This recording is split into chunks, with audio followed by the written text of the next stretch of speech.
We made $725 million, I think, on the funds in 2007, short $8.4 billion of credit default swaps related to mortgages or financial companies. A giant bet, and I was extremely confident in the outcome.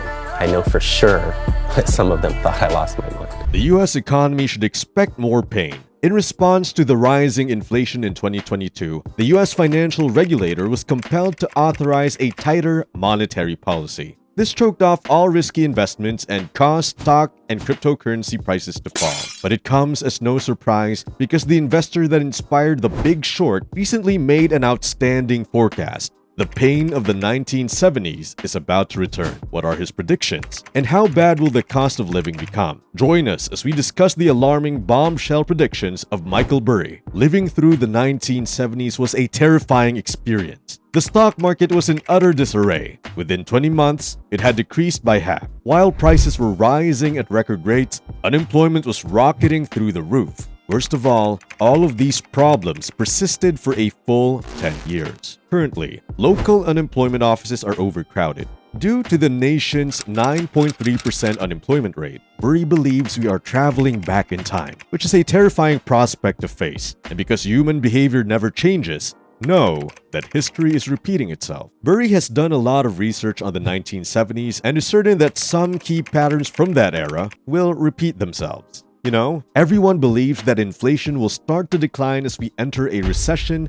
because it has started to slow down, reaching 6.5% year over year in the most recent month. Yes, Burry predicts that inflation will decline, but the economy will weaken in 2023. This will cause the Federal Reserve to lower interest rates while the government increases spending to boost growth. But this will increase demand and cause inflation to rise. Higher interest rates help to reduce inflationary pressures by discouraging investment, consumption, and employment. However, they might also lower corporate profits and slow down the economy, which could lead to a decline in asset values and recession. People will claim that we will overcome our economic crisis once prices start to fall and the economy starts to grow again. But Burry thinks otherwise. Does he know something we don't? That is what we will find out. Burry asks, what plan can help us escape this true recession? What drives might pull us in this way? There aren't any. We are therefore genuinely facing a protracted, multi-year recession. Who is making this forecast? There aren't any. What does Burry mean by a prolonged recession though? Given that the COVID recession was one of the shortest in history, the word could seem unfamiliar.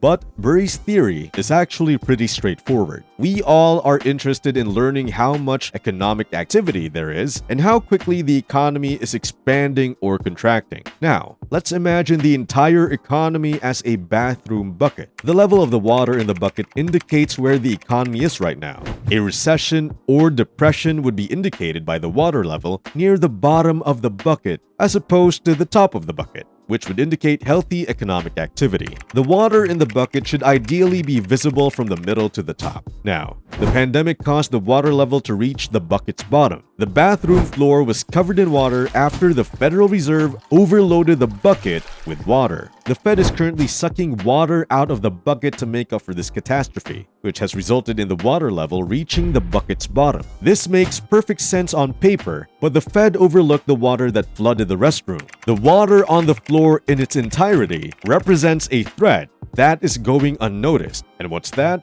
Money velocity. If you were to put that water on the floor back into the bucket, then it would be full and spill once again. Burry explained how velocity is nominal GDP over money supply, M2 here, quantitative tightening, plus higher rates starting to push M2 down. Yet we are seeing a take-up in velocity emerging from narrative obscurity. In 1978 to 79, rising velocity trumped falling money supply to drive inflation higher and higher. Redux would shock. So let's think about this in terms of the bucket analogy. Even though the Fed is sucking water out of the bucket, the water on the floor is going to fill this bucket at a rate much faster than the Fed is taking water out. This will cause the tub to be filled up once again. But what exactly is the velocity of money? The rate at which each dollar is spent on goods and services is known as the velocity of money. Since we all know that we are in a recession, everyone is currently hoarding their cash. People would resume purchasing goods if prices were to finally start falling at a rapid rate. Because the dollar is being exchanged more frequently, this would increase the velocity of money.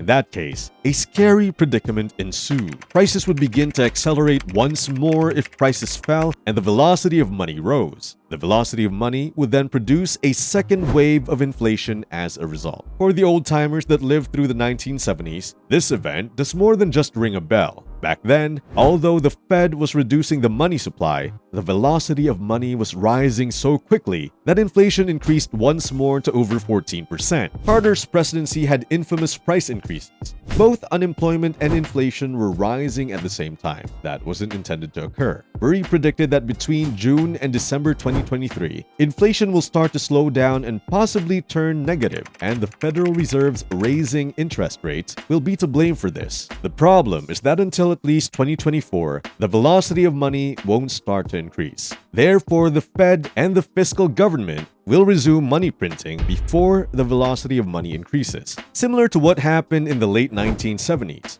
this will signal the beginning of the subsequent inflationary surge. Burry explains, inflation peaked, but it is not the last peak of the cycle. We are likely to see CPI lower, possibly negative in 2H 2023, and the US in recession by any definition. Fed will cut and the government will stimulate and we will have another inflation spike. It's not hard. The bucket might even be filled up to an even larger degree than last time. And given the Fed's dubious track record, some investors might believe that they aren't so stupid and have our best interest at heart. But Burry suggests otherwise. In the fall of 2021, at the height of the bubble, Michael Burry pointed out that the Fed had purposely sold off all of its equities. Follow the Fed? Never forget the fall of 2021, when Fed governors suddenly decided in a Nostradamus move that it was unethical for they themselves to hold and to trade in stocks. While our current predicament is similar to the 70s, there are also many similarities between now and the dot-com bubble, and that's why Burry believes that the crash has not yet ended. The millionaire investor predicts that the market will decline by another 25 to 35%, while we still face the inflation and eventually a recession. Note that Burry, however, is buying assets that would perform well in this climate rather than shorting the market. Burry is essentially buying stocks with these four qualities: robust debt, cheap valuations, high cash flow, and a solid moat. And he knows just where to run to for cover when things go south. Gold. Gold is a hedge against currencies like the dollar in these times. Many investors viewed cryptocurrencies like Bitcoin as a threat to gold since they might be used as a store of value. However, given how poorly cryptocurrency is now performing, Burry thinks that gold will be a good investment in the near future. High cash flow companies. Businesses that create significant quantities of cash flow are another asset that frequently performs well in the present settings. With these cash cow companies, Burry has identified two industries, one of which is Hong Kong stocks. As for me, I like Hong Kong, he tweeted. Due to its connections to China, the Hong Kong market scares off many investors. Burry, though, thinks there is a huge potential hidden beneath the haze. The majority of Hong Kong residents have doubts about the stock market since they consider it to be a dangerous investment. Hong Kong residents are therefore more inclined to invest in bonds and real estate than the stock market. This has caused the Hong Kong stock market to be extremely undervalued in comparison to the US market,